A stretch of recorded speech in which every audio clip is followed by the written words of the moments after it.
Tungkol muna. sa napaulat na hacking umano sa server ng COMELEC. Dapat daw ilabas sa publiko ang lahat ng detalye. Ang kanyang katandem na si dating Representative Walden Bello, tinawag na draconian and stupid ang no vax, no ride policy ng Department of Transportation.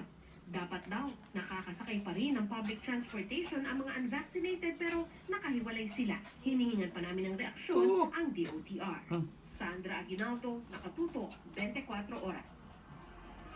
Sa January 31 na po bubuksan ang limitadong face-to-face classes sa mga kolehiyo at universidad na nasa Alert Level 3. Pero paglilinaw po ng Commission on Higher Education o CHED, may kapangyarihan pa rin ang pamunuan ng mga paaralan kung kailan sila magsisimula ng klase.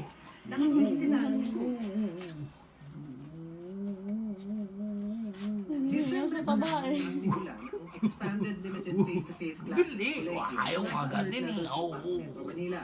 Yun nga lang dahil sa bigla at patuloy na pagtaas ng mga kaso ng COVID-19, hindi lang sa Metro Manila kundi sa iba pa mga karatig lugar, naglabas ng joint advisory ang Commission on Higher Education, Department of Health at IATF, kung saan inabisuhan ng mga college at universities sa mga lugar na sakop ng Alert Level 3 na January 31 ang araw para simulan ang limited face-to-face classes sa kanilang mga paaralan.